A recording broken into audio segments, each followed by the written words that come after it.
Veja o texto: veio a palavra do Senhor segunda vez a Jonas, dizendo: dispõe-te, vai à grande cidade de Nínive e proclama contra ela a mensagem que eu te digo.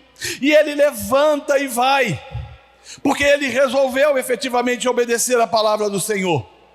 O que nos leva a entender que Jonas aprendeu obediência em virtude do sofrimento que experimentou. Aliás, você já percebeu que existem pessoas assim, que precisam passar pelo sofrimento para obedecer a palavra do Senhor? Jonas aqui estava tomado de uma ideologia, possivelmente, que dizia: não há possibilidade de salvação para esse povo mau, esse povo pérfido. Como é que Deus quer que eu vá lá e pregue o evangelho para esse pessoal que empilha a cabeça, que arranca a pele dos indivíduos e cola na parede, que fura e vaza os olhos, que decepa orelhas, mãos e pés? Como eu não vou? Jonas, na verdade, entendia ou compreendia que Deus estava equivocado e tentou se opor a Deus, mas Deus o resiste. E ele entende que não dá para resistir a Deus, porque quando a gente tenta resistir a Deus, a gente enfrenta situações complicadíssimas, e ele acabou aprendendo através do sofrimento. Agora é interessante observar que Jonas teve uma segunda chance.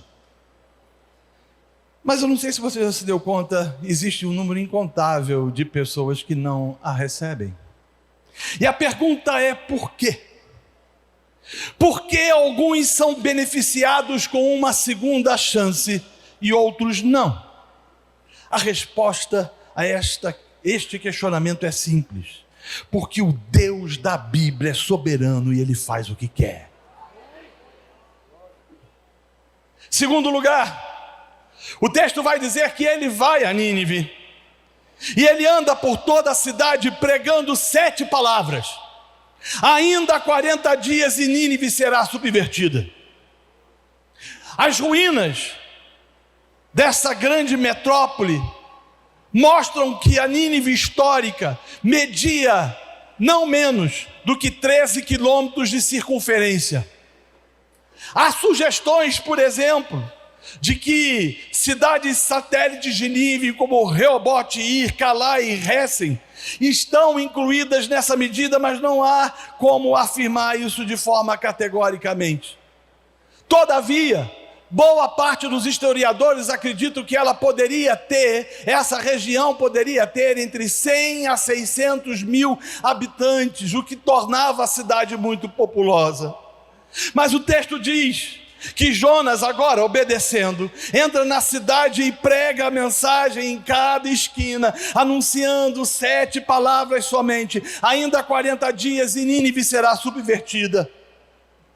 Tem gente que questiona essa pregação. Aliás, o livro de Jonas é um livro muito questionado. Os liberais adoram questionar esse livro. Malditos liberais que pregam o evangelho falso. Questionam dizendo: ora, os ninivitas falavam uma língua diferente do hebraico, como é que ele se fazia então entender?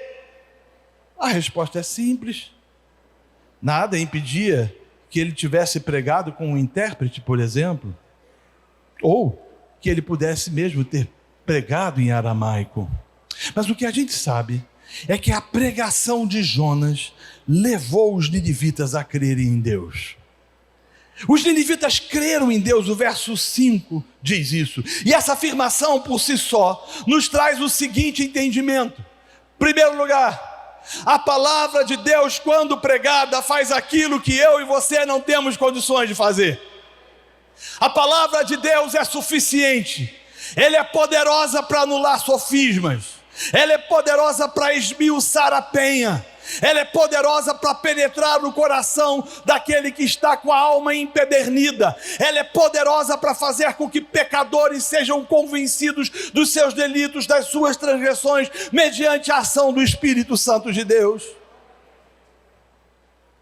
Nós não precisamos de nada além da palavra de Deus para influenciar uma cidade com a mensagem do Evangelho. Bem diferente dos nossos dias, em que muitos relacionam-se com a cultura, permitindo que os valores da cultura norteiem o conteúdo da mensagem. Preste atenção, meus irmãos. Conversão é fruto da misericórdia de Deus, da ação do Senhor, convencendo os homens de seus delitos e pecados, o que nos leva a um entendimento que não existe necessidade, portanto, de invenções escalafobéticas, visando assim a conversão do pecador. Mas parece, trazendo isso para os nossos dias, que a igreja brasileira não tem entendido isso. Nessa vibe, nessa perspectiva, cria-se festas em nome do gospel, Halloween gospel, festa junina gospel, carnaval gospel.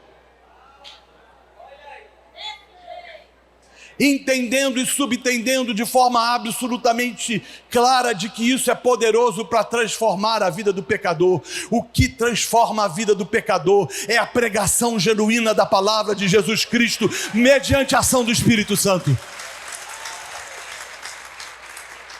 A pregação fiel da palavra de Deus pode, segundo a vontade de Deus, gerar despertamento em indivíduos e, por conseguinte, numa cidade. Você não precisa e nem deve, portanto, pregar uma palavra politicamente correta para agradar o povo. Jonas não foi politicamente correto. Aliás, do ponto de vista humano, ele corria sério risco de vida em pregar o que pregou. Entretanto, nos dias de hoje, deixamos de usar algumas palavras porque não queremos ofender as pessoas. E nessa perspectiva, não falamos mais sobre pecado, não falamos mais sobre a vinda de Cristo, não tratamos mais sobre a ira vindoura.